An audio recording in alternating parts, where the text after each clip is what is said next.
Hey, all right, all right, all right. You're listening to the Dead Man's Tome podcast. I'm your host, Mr. Deadman. How are y'all doing tonight? Y'all doing all right? Y'all doing all right? I hope so. I hope so. We are living an amazing time right now. This has been a weird 2020, right? A weird start. Right now, Sonic the Hedgehog is like what, number one? It's like number one. It's number one. It's a number one movie. Sonic the Hedgehog. Sega did what Nintendo don't. Sega did what Nintendo don't. Now, if you're a retro gamer, if you grew up on the NES, Super Nintendo, you know what I'm talking about right there. Sega did what Nintendo just can't do. But they couldn't do.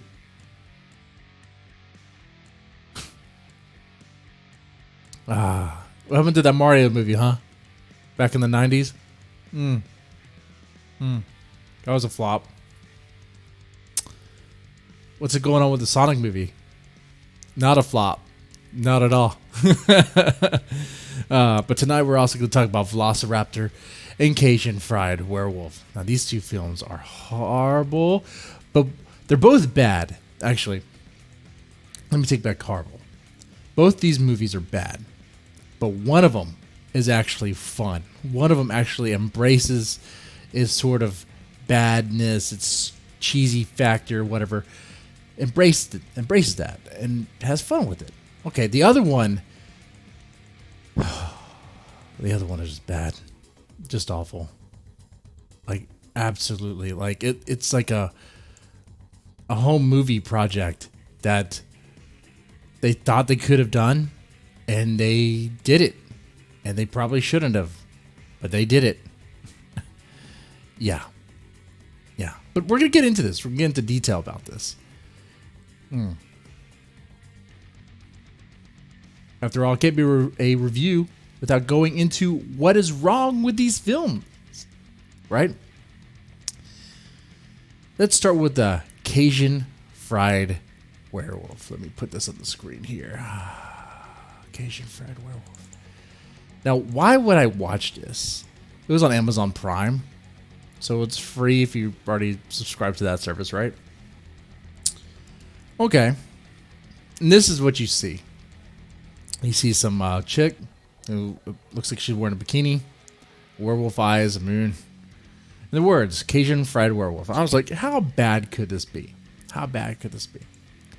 And apparently, by the way, the chick on the cover, the chick in the movie, has been in some stuff, small roles. Johanna Ali Collier, I'm not sure if I even said her name right, whatever. But she's like the main star of this film. She plays every female character. She plays all female characters, pretty much. She's like the one and only. Well, other than the black cop, which we'll get into that. All right. So Cajun Fried Werewolf. Right from the beginning, you have the cheesiest fog sequence. Like if you have any experience with like After Effects or video editing, whatever, it's like someone just got the I guess typical like fog GIF or whatever, the fog animation, and just layered that, like tripled it. Like you have layer upon layer upon layer of the same fog animation, and you can see the start of it. Like it's like starts off like this little ball of fog, and then it goes, over the whole screen repeatedly, over and over again. They could have just get like a fog machine or smoke machine or whatever, and they couldn't just layer it where it looks appropriate, where it looks like it actually fits. No, they did that. Anyway, it starts off, you have all these fog things going off, right? And then behind this dumpster, there's like this weird like puppet thing. It was what you see on the screen here, those little eyes, that's, you could barely make out what's there because of all the layers of crap that's obscuring the screen. Apparently it's a werewolf, I think. It mauled someone, it killed someone. So I guess it's a werewolf. I guess. And then we get a call to the police. Which, by the way, did I say that I said that one chick plays all female characters except for the female Cat Williams?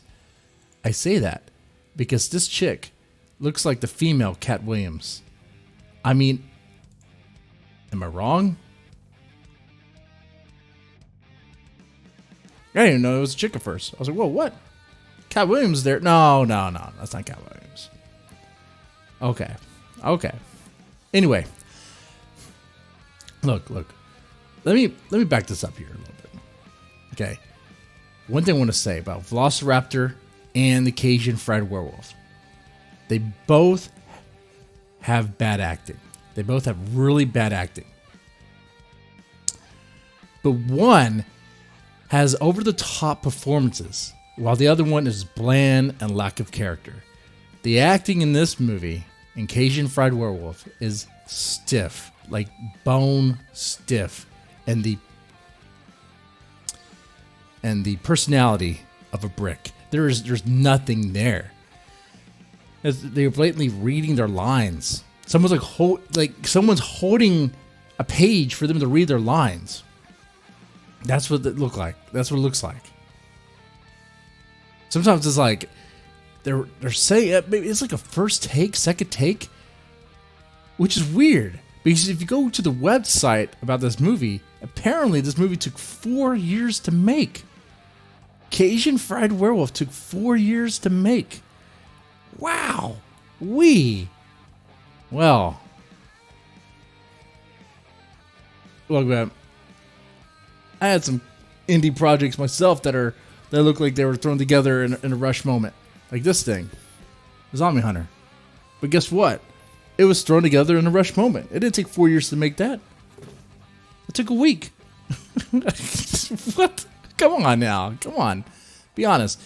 So anyway, so we get a call to the police in Cajun Fried Werewolf, right, in the beginning of the film. And apparently the police station operates in a broom closet. Okay. And then when the cops arrived to the scene where I guess our victim was mauled by a werewolf, instead of helping the guy, what they do is they unload on him. They empty their clip.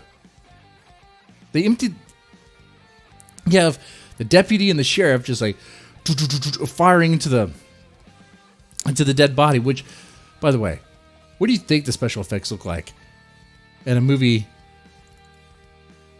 whose cover art looks like this? What do you think? The special effects, like if you think like the very cheesy like little not even like the blood quibs or whatever, it's horrible stuff. But yeah, they just unload on them. Okay, whatever. It moves on. We finally get to we get this weird transition where there's this fat guy, this large guy, like doing this weird dance, doing like a little jive or whatever, in front of a window. And it's like, why is that? Which, let me back up a little bit. One thing that really stands out about this movie is the sheer amount of obese people in this film. Like, I swear to God. It's like they went to Walmart. It's like the whoever made this film, it's like they went to Walmart looking for anyone who's using a Rascal scooter. It was like, you could be in our film. And maybe that was the plan, because you wouldn't have to pay them much. Be like, I have this box of ding-dongs and ho-hos. Would you want to be in this film? I see. Look, everyone in the film, everyone except for the chick on the cover they're like diabetic. They have triple chins. I say this as a fat ass myself. I have bitch tits and a double chin thing going on right here. You know? Look. It's bad when you can only fit one of your characters in any sort of shot because of how big they are, right? Okay. So then we get to the scene where we have this big guy who's larger than the window. The wall's like the full shot, except for there's like this little rectangular window. And this big guy's just dancing in front of it. When there's empty space, completely unused. And at first it's like, what is he doing? Why is he going back and forth like that? But then you hear like the audio of the glass breaking, and sometimes you see like this weird special effect that looks like it was pasted on of like glass breaking. Oh, someone's breaking the glass. He's dancing. He's dodging golf balls or something. What? But that is so pointless because you see the other angle. Yeah, the mayor who was playing the mayor, who's the director and the writer of this piece of crap. He's apparently hitting golf balls, but he's hitting golf balls with such a limp wrist. It makes the whole thing look like they're bound by so much limitations. Like the person didn't really want to look like they're going to break the window with the golf ball. Nor did they really want to risk the chance of actually hitting the window with the golf ball. So what they did instead is barely tap it. But it doesn't make any sense. It doesn't mesh well. That's just bad. Right? And we were just talking about that one scene. Man, I could go on for hours about this movie. It's horrible. No one should ever have to pay for this. In fact, if you watch this on the free service, the Amazon Prime, you should be reimbursed for your time. It's bad. It's real bad. Then, if things weren't bad enough,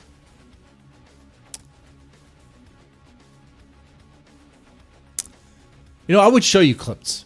I would show you clips of this movie. I'll play some audio bits of this movie. But I'm pretty sure the people who made this film would probably flag this video because I'm going kind of hard on it, right? They probably think I'm hurting their feelings, being too mean. But man, there's no way this took 4 years to make. No way.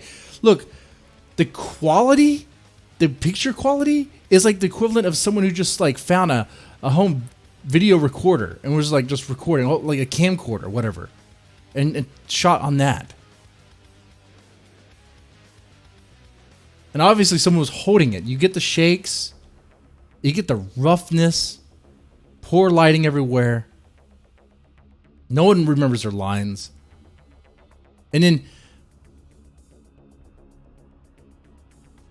do I want to go to Boss's Daughter? Or do I want to do the diabetic Duke Nukem? Now, where do I want to go with this?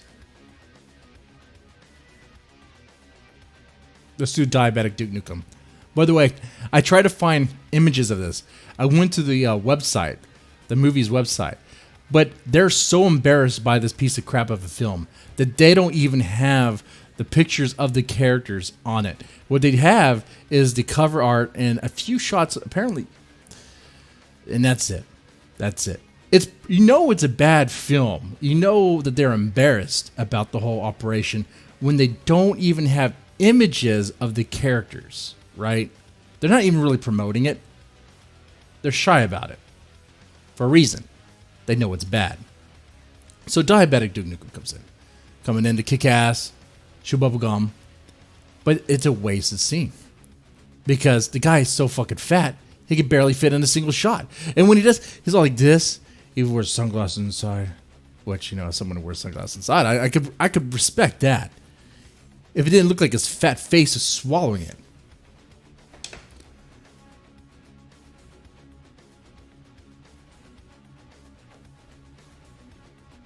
But it's not just about his size.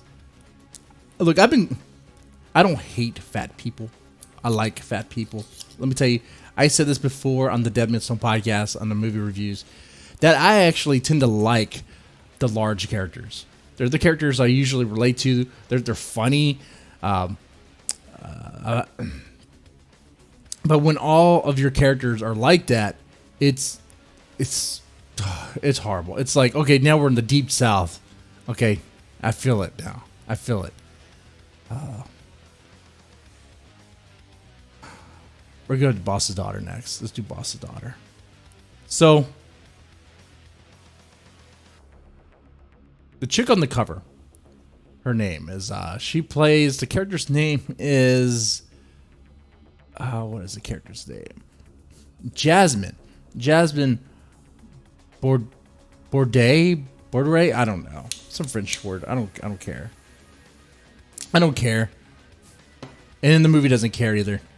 So this chick plays the boss's daughter, the reporter, and she also plays, because you kind of tell she's holding an assault rifle, she also plays the badass female who gets the last shot on the ape. On what are they hunting? They're hunting a swamp ape and a werewolf, because you can't just have one, right? This movie's so ADHD. You can't just have one. No. Let's make it more interesting. Throw in another monster. But this boss's daughter, she comes in and she's like a fucking hoe. She comes in, and I'm not slut shaming. Immediately, the first time you see, okay, she comes into the scene, and she immediately like sits on this guy's leg, and is like all over him. Like, we barely know anything about this one guy. He looks like your typical IT guy, double chin, wears a plaid. I don't know. You just wore jeans and a button-up shirt that looks like, like an IT work shirt or whatever. Anyway, she's all over him. He looks like he could be her dad. And then she's all like, "Oh, I'm gonna marry him." It's like, what are you talking about, man? It's so bad. And then later on, she turns out she's like some badass that wants to go on a hunt to take on the werewolf and the swamp ape. And she's in a bikini, which, like, these things would be okay if they made it fun, right? Because we're going to get into Velociraptor. Velociraptor is bad too. It doesn't make any sense. But it has fun with it. It embraces its silliness and uses that as a charm.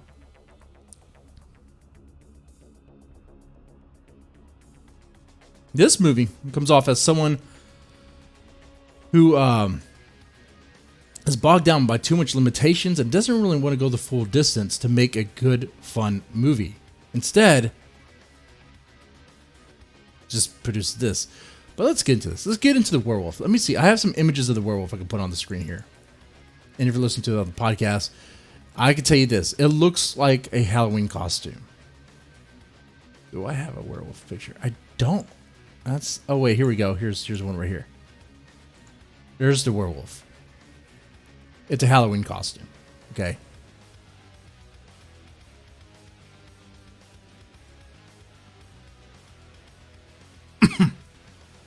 All right. So you get the werewolf. He wears a Halloween costume. They're hunting him down. And let me put it this way. Like, I'm glad they used practical effects. But part of me wonders what would happen if they didn't. I'm curious what a CGI werewolf would have looked by this crew. If they would have been able to pull it off. But hey, you got practical effects. You got a guy in a werewolf suit. Okay, which, by the way, I'm going to talk about Velociraptor, which in Velociraptor is literally a dude in a dinosaur suit. Doesn't even look like a raptor suit at all. Not even close. It looks crap. It looks like absolute crap. But one embraces it. The other one, it's so... Oh, okay. If there's any part about the Cajun fried werewolf that has potential, it is when the swamp ape and the werewolf start fighting. That part, okay. All right. But there's so many things that it just kills the scene. Like, okay, I'm gonna get into it. So this build up between the werewolf and the swamp ape. When you get there, the first encounter, when you get there, you see this guy. He's the guy who's gonna be hit on by the boss's daughter. We don't know who he is at first. He's wearing camo, whatever. I think he's supposed to be some sort of cryptid hunter or whatever. He's setting up gear as if he's gonna record something, but he's using a reel-to-reel. He's out in a swamp, what's supposed to be a swamp. It looks like it's a park. It looks like it's behind someone's house or in a park because you can see the street lights at a distance. But anyway, he's setting up a reel-to-reel. If you don't know what that is, like my dad used that stuff to record because he preferred that. What can I tell you? But it's not equipment you would just take out there, like out in the outdoor environment to record some cryptid you're hunting, especially when you have access to digital recorders, since this movie's set in the modern age. I mean, like, why would you do that? Okay. And then, in the Diabetic Duke Nukem, we see him later on in the scene, except he doesn't look like Diabetic Duke Nukem anymore. Now he looks like Alex Jones with 2 machetes. It's just so fucking horrible.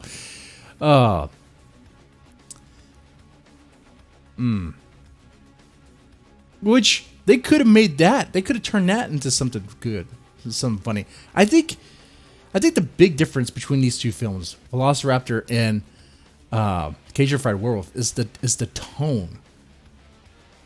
Like, one, Velociraptor, you could see everything clearly. It's not hiding anything from you, because it doesn't have anything to hide. Its cheesiness is out there right in the open. You know clearly there's shots they're shooting at a park at the same location over and over again. We'll get to that in a minute. But in Cajun Fried Werewolf, it's like they try to hide everything in darkness. They try to hide everything in shadow and obscure lighting, and it just comes off as like, you guys are trying to treat this seriously, but it's not serious. And even when you have like the two monster fight, it's not even like a fight. They're just kind of hugging, and you make these cheesy sounds. Whatever. It's not even B-movie good. It's not even B-movie good. Velociraptor is, though.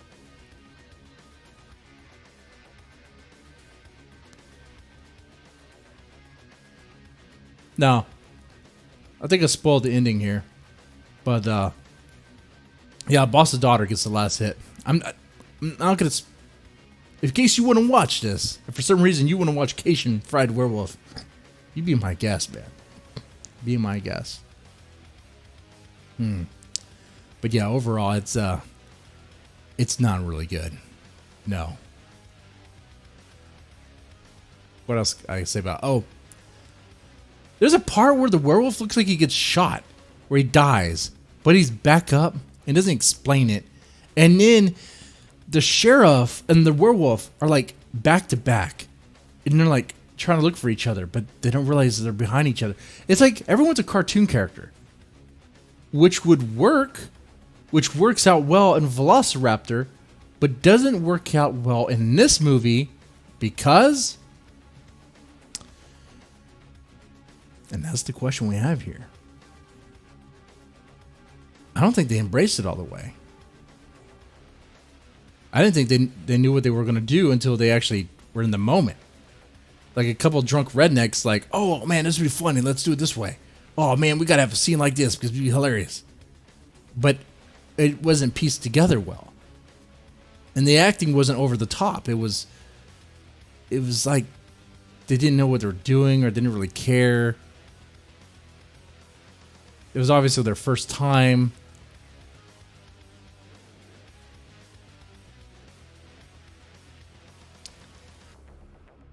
Yeah. I think we're good on Cajun Fried Werewolf right now. What we can do is, actually, there's one thing I want to say. There's a part in this movie where they go to the house. There's a shot in Cajun Fried Werewolf that looks like it's the one part of the movie where it actually seems like a real movie, where there's a family setting up dinner. And Boss's daughter doesn't play that chick. That's someone else. Probably someone's wife or someone. And that part actually looks like a legit scene. Because the lighting is good. And you know what? It's not because they tried. I think it's because it just happened to be the fact that they're shooting in an interior location. It's going to have good lighting anyway. Man, lighting. When your cinematography is crap, it's gonna hurt it. Like this shot here, what you see, that's the most you see of the werewolf, really. Let me see. I think there's another image I have. Here's a fight scene. have a werewolf with a machete or a sword or katana or whatever fighting this Alex Jones looking guy.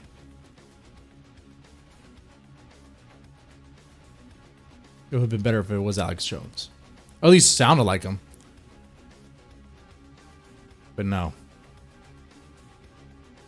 Anyway. Let's compare this to Velociraptor. There's a reason why I'm talking about these two movies here. Like I said, they're both bad. But one's actually fun. One actually embraces it. Now, when I watched Velociraptor, I saw this on the Valentine's Day night. So I was a little, well, I had to spend time with the wife, a little tired, a little drained. So I was, had to finish off some beer. I didn't have to go to waste. So I was a little tired myself. I was drifting in and out. So that might explain my feelings about this movie. But it seemed like a dream. Like what I watched here in this film, what I witnessed is just something I've never seen before. I mean, not really. And it's not good, but it's fun. But it knows it's bad. It knows it's horrible. But it just goes in and just has fun with it, over the top. Let me explain. It's pacing. And I'll explain the pacing. Right in the opening of this film, it starts off, our main character is giving a sermon. He's a pastor, okay? He's giving a sermon at a church. Everything's going well. The sermon doesn't last long. It just lets you know that he's a pastor and he's serious about his pastor life. He's a priest, right? He steps outside the church, which is a very close shot, which makes me wonder if they were even at a church, what was going on with that scene. And it was kind of shaky. It was like, okay, that's kind of rough. But he steps out of the church. The first thing he sees is his mom and dad. He's waving at them. Everyone's happy. Then boom, car explosion, and they're dead. Pacing, great. And the movie's cheap and it's limited on what it can do, and it knows it is. So instead of having a car explosion like they did in Bubba the Redneck Werewolf, when they had cheesy car explosions that kind of took you out of the film, this movie had literally a placeholder that said VFX, like car explosion, whatever.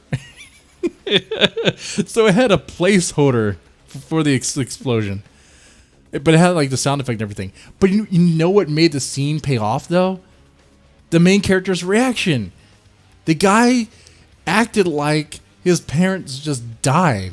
He acted like it wasn't good acting. It was over the top theatrical nonsense. It was a cartoon. It was like a cartoon character reacting to watching their parents die. But it delivered the scene. It delivered it. That's one area. That's just one example so far. Or Velociraptor and Cajun Fried Werewolf, how they handled their limitations. One has limitations because the director doesn't want to, let's say, break windows or cause really damage or do a lot of stuff to make the film work. But he wants to continue with these certain scenes, so he does it anyway, even though they're going to look bad and horrible. They're not going to look right. The other one, it knows its limitations. It's going to go forward with the scene, but it's going to do it in a way where it's funny. And you know what? They're just going to focus on what matters, which is his reaction, and just move right in to the next part where he's talking to his, I think, a mentor. I don't know. Sorry, I don't know much about Catholic life. I'm a Protestant, so But anyway, the elder father, whatever. The other father, the other priest he talks to, he's like, why don't you take a break? He's all giving him like, the wine. Why don't you take a break? He's like, why, God, why do you kill my parents? So where does he go? He goes to China. Except he doesn't go to China. It says China. But clearly we could tell from the scene that it's shot at a park. It's shot at a fucking park. They found maybe a local park in the area, had a bunch of woods, whatever. They shot it there. I mean, we see the main character. He has a backpack on and everything, as if he made it there by foot, I guess. I don't know. But he's there. He's walking around. He's like, I'm in China. And there's literally a part where he's like looking at a map or something. He's like, China really is east. Like, stupid dialogue that is like, what? Like, this is, what am I watching here? This is intense. But insane. And he gets some ninja being killed. Has this sacred item, which isn't really talked about too much, but it's what turns our pastor into a Velociraptor.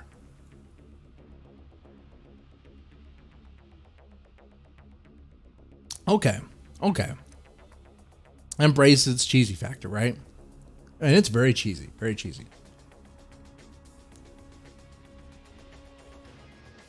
Boom. Let me show you something too. And put this image on the screen.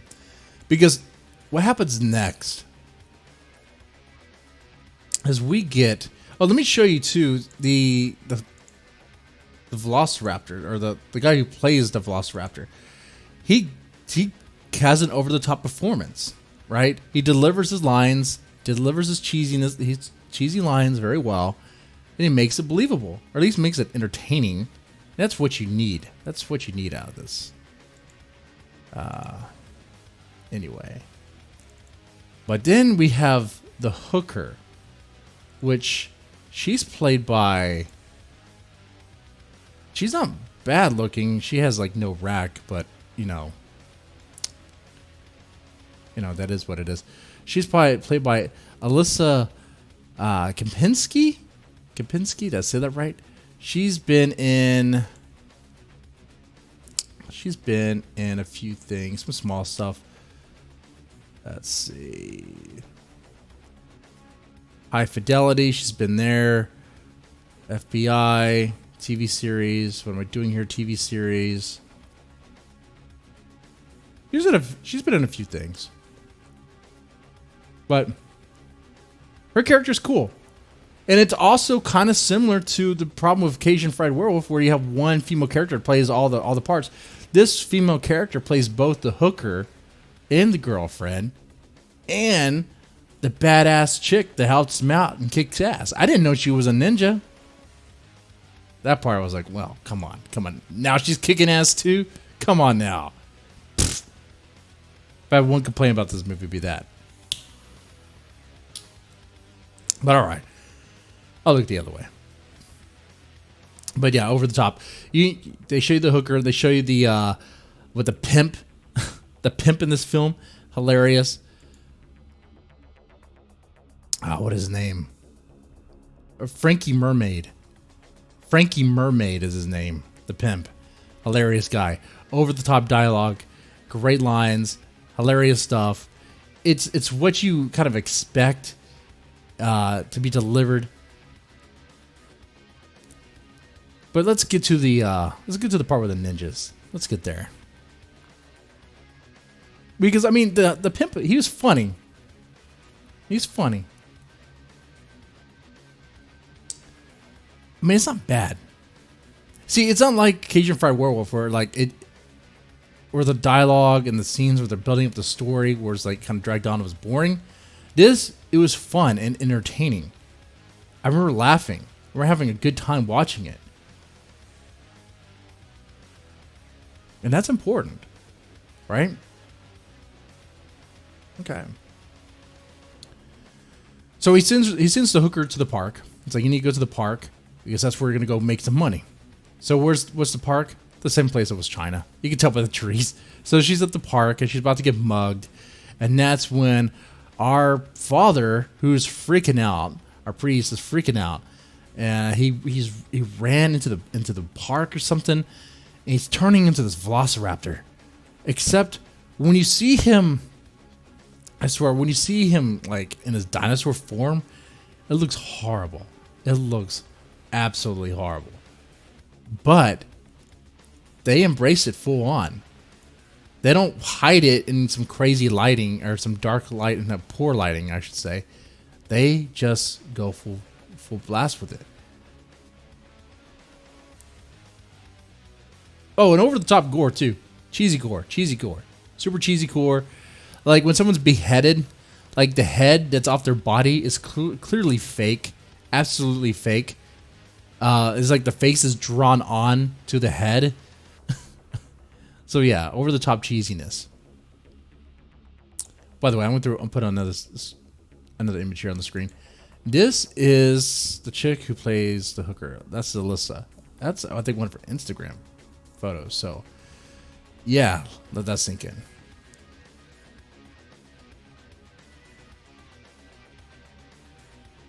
Anyway, now there's other characters, right? You have the other priest who has a storyline, a small storyline. It's important. It's very cheesy too. Vietnam time, flashback. Everything plays a part, right? And their stories are real simple, cookie cutter, but hyperbolic. Like the pimp. Just okay. So after our priest met the hooker and saved her, he finds out. He wakes up in the morning in her bed. It's like, oh my god, what just happened? You do have a funny exchange where it's like, did they sleep together? Did she bang him? Oh no, that didn't happen. It's kind of funny stuff. But it was a good exchange too. I mean, it was enjoyable. Okay.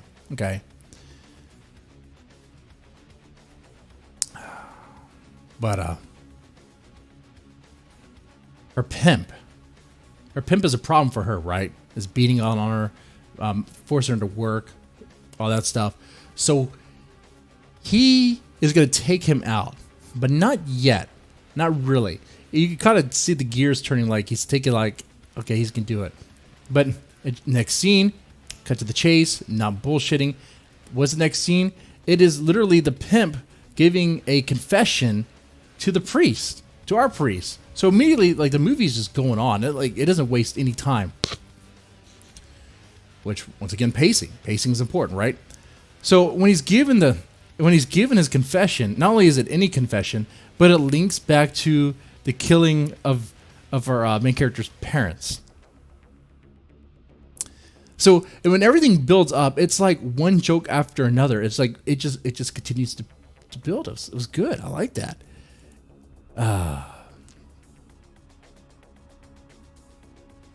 So he freaks out. He kills the pimp.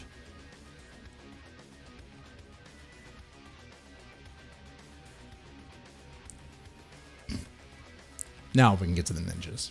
Let's get to the ninjas. So yeah, this movie has ninjas in it.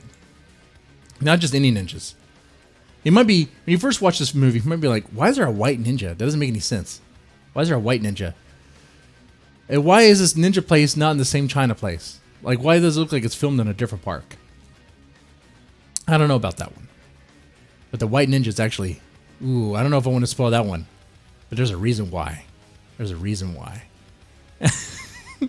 And I swear, man, it's like this movie is aware of how cheesy it is.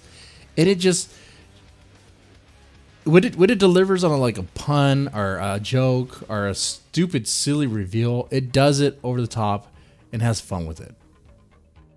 All right, let me show you this image here.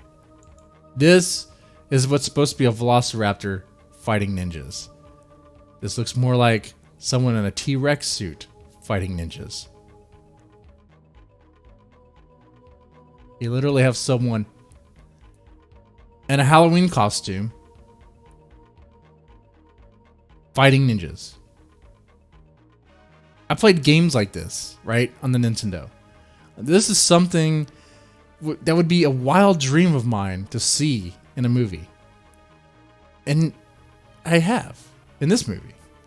It wasn't over the top CG. It was weird. It was cheesy. It was corny. It was obviously very rough. But when they did it, they went on with it. Immediately it turns in, because I think what helps sell that is building up to the transformation of, first of all, they don't even show him transform.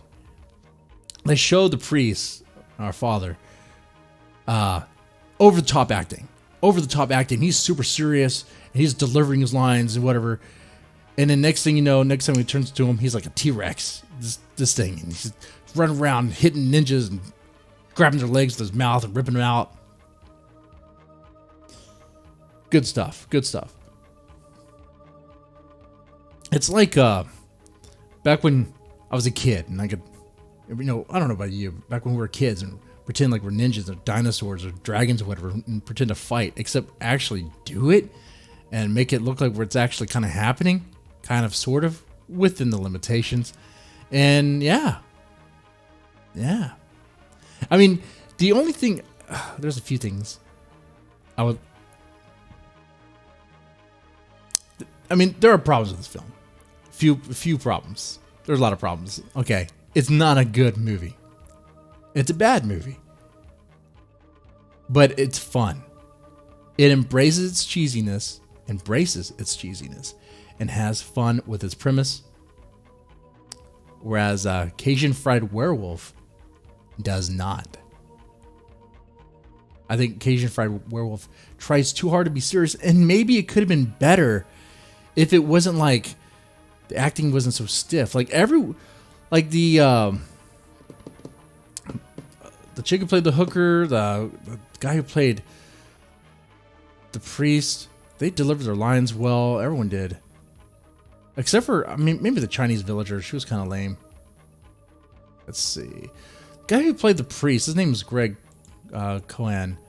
Let's see. He's been in... let's see. A Little Water. Where There's Smoke. Been on TV shows too.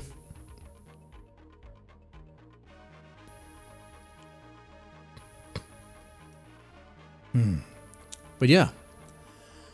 Yeah, those are my thoughts. That's what I thought about these two films. And which one, if I had to rewatch one, I'd rewatch Velociraptor. Sorry, I cut off Velociraptor. Velocipastor. I rewatched that. I would not rewatch Cajun Fried Werewolf at all. But I think what made Velocipastor more enjoyable for me was the fact that I was like knocked out and drunk and like, what the fuck am I watching? You know?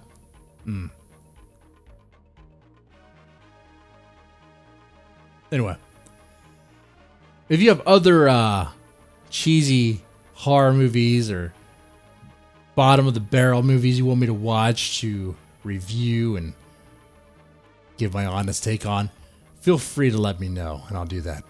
Okay? Anyway, y'all take it easy.